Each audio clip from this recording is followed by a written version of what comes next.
What's up, ladies and gentlemen? Today we're going to talk about the Battle of Blair Mountain.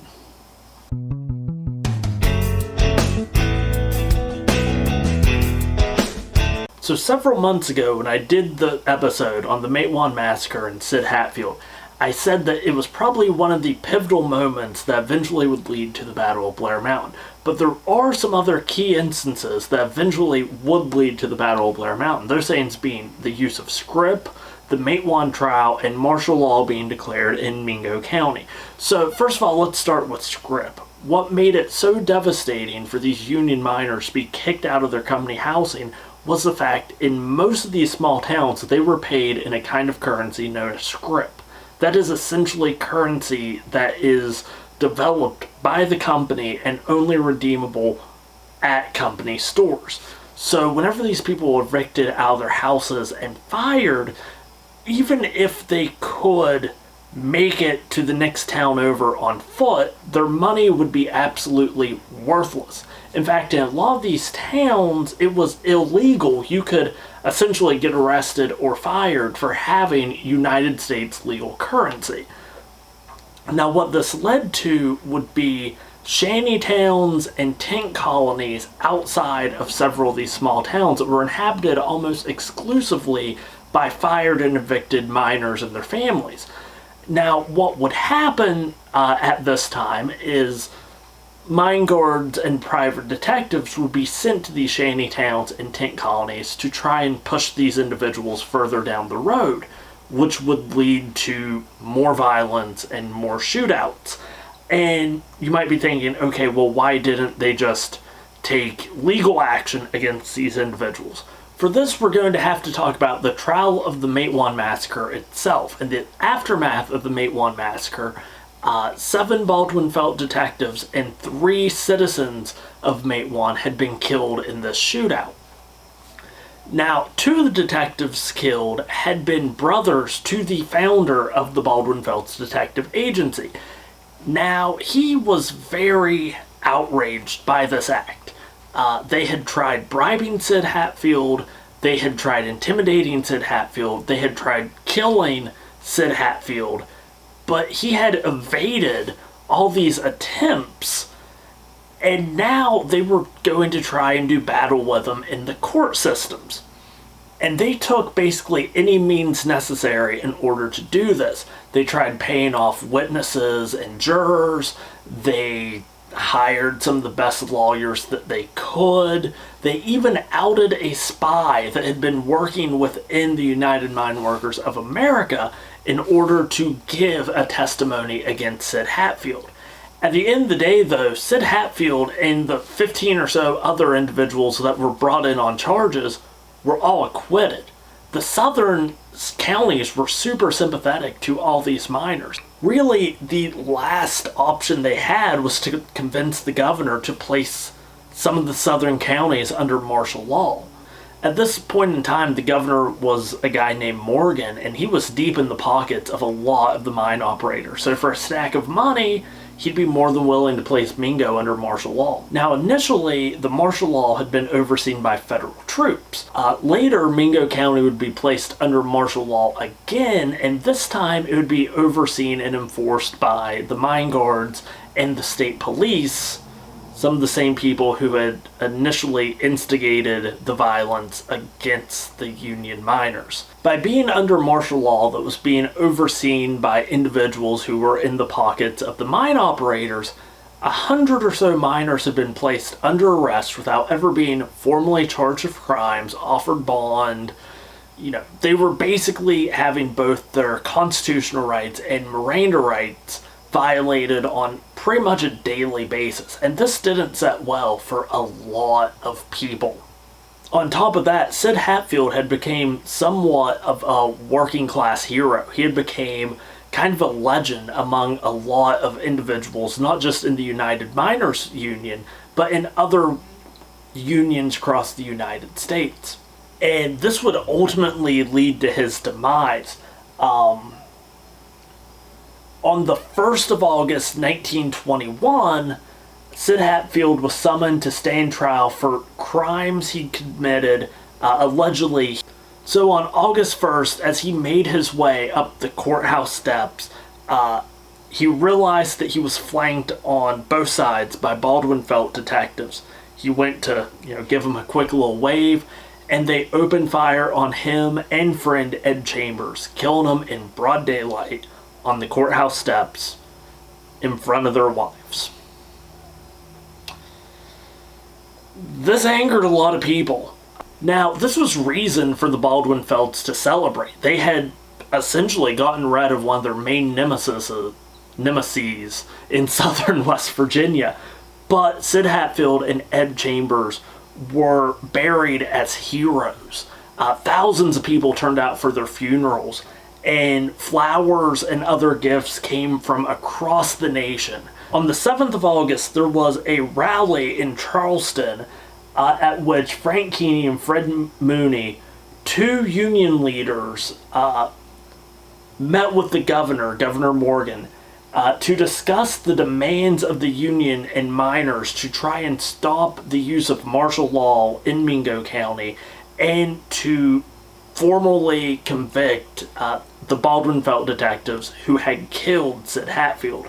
And Governor Morgan essentially refused to listen to any of their demands. Now, at this rally, the miners were about 5,000 men strong, and the Union leader said, if you don't revoke martial law, we will do it ourselves. We will march to Mingo County and we will overthrow the system ourselves and bust the 100 or so miners out of jail.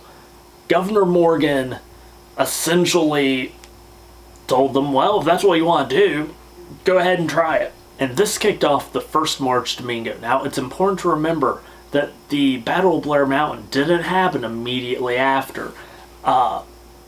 It would take basically 3 attempts for that battle to even take place.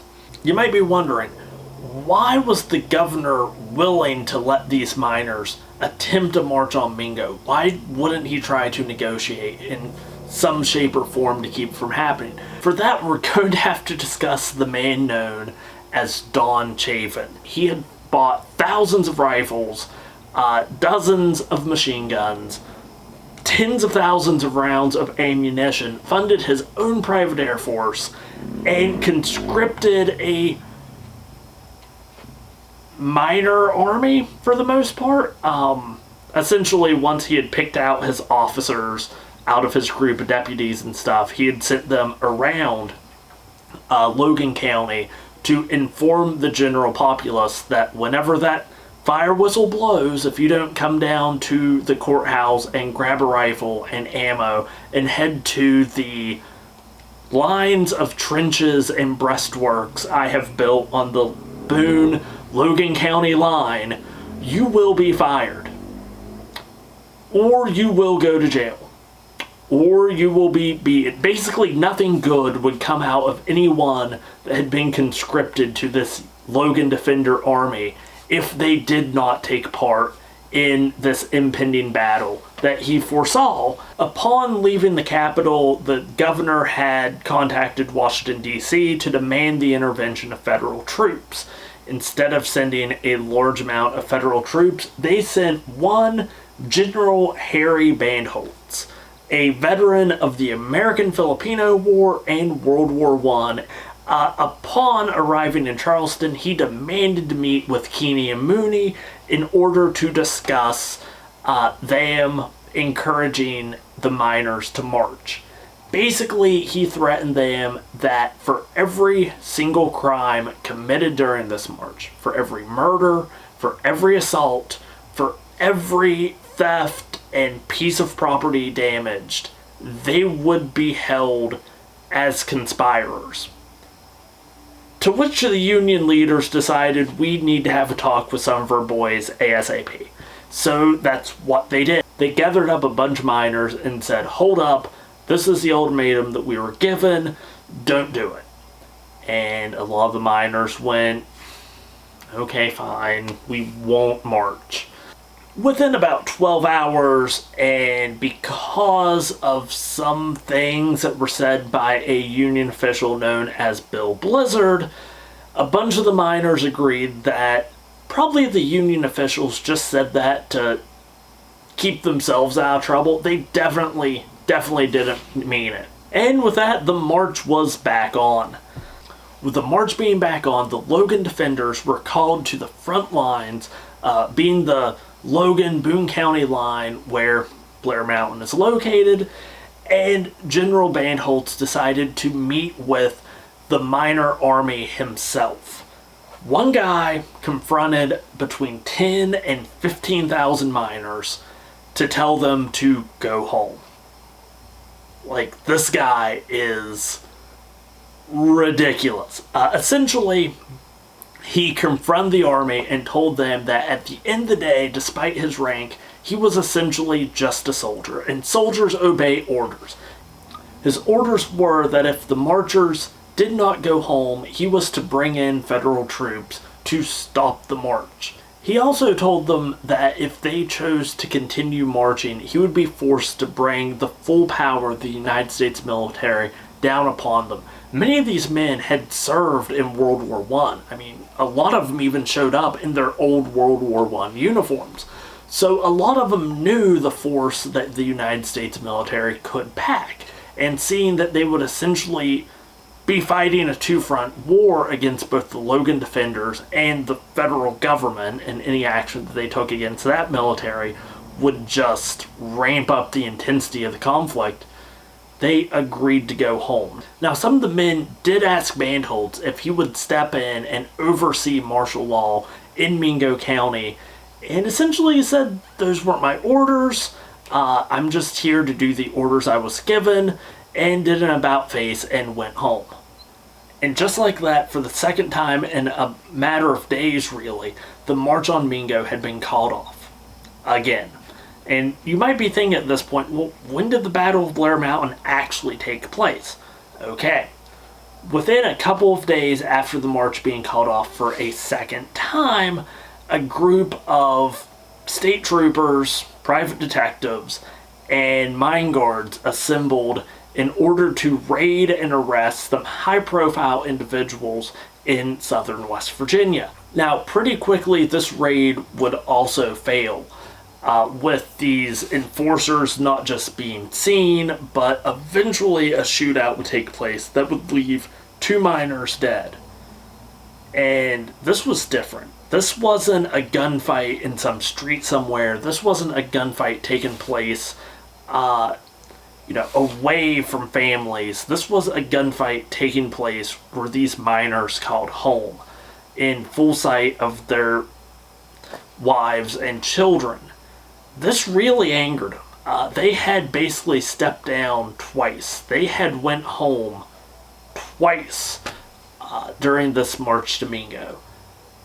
When the sun rose, they were heading to Mingo. Now, this would kick off the march to Mingo for a third time. And this is the part of the march to Mingo and the Battle of Blair Mountain that the few people who did learn about it actually know about.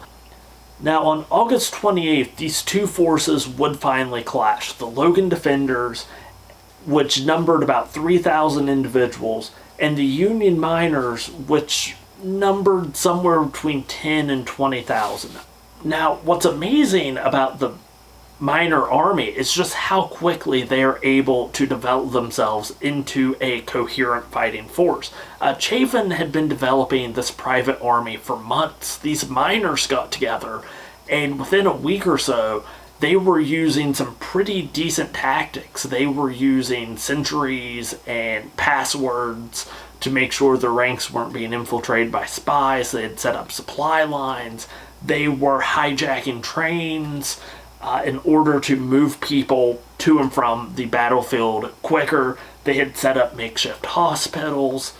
This is ultimately what the Battle of Blair Mountain would come down to.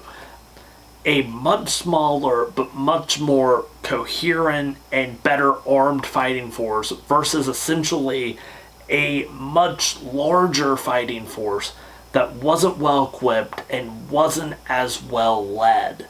But really, reinforcements were coming in from across the country. This battle wasn't so much an army against an army, it was an army versus the clock, because the federal troops were already on their way almost as soon as the battle actually started. Despite the machine gun fire and despite the bombs that were being dropped from Chafin's personal air force, these miners actually stayed and continued fighting right up until federal troops arrived. And when they did arrive, most of the miners just kind of dropped their guns and went home.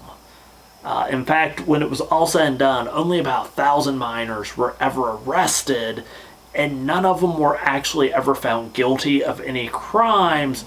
So what is the legacy of the Battle of Blair Mountain, and why isn't it taught more? And the answer is because no one really won the Battle of Blair Mountain. History is decided by the victors, and basically everyone that took part in this battle lost in some way or another. Let's take the Unions, for example. After the Battle of Blair Mountain, the Unions decided that they wouldn't be able to fight these battles literally. They would have to go into the legal and judicial systems and do battles there. Now, for a lot of these individuals who wanted a very hands-on approach to their workers' rights, it was probably almost an impossible sell to convince them that elections, judicial hearings, and legislative sessions played just as big of a role as marching and rallies and scuffles with, various law enforcement agencies. And for this reason, union numbers would greatly drop. In fact, it would take some of the New Act programs of the 1930s before union numbers would go back up to where they were prior to the Battle of Blair Mountain. A lot of the information I got for this video comes from Thunder in the Mountains, the West Virginia Mine War of 1920 and 1921. This book was put out by Lon Savage. It's a really good book if you enjoy the kind of storytelling, not so much pound you over top the head with names and dates, but more of the storytelling aspect like you might find in a Ruth Ann Music book. I would definitely recommend checking this one out. So with that, we close another chapter of West Virginia history. Until next time, don't forget to stay wild and stay wonderful, and I'll talk to you later.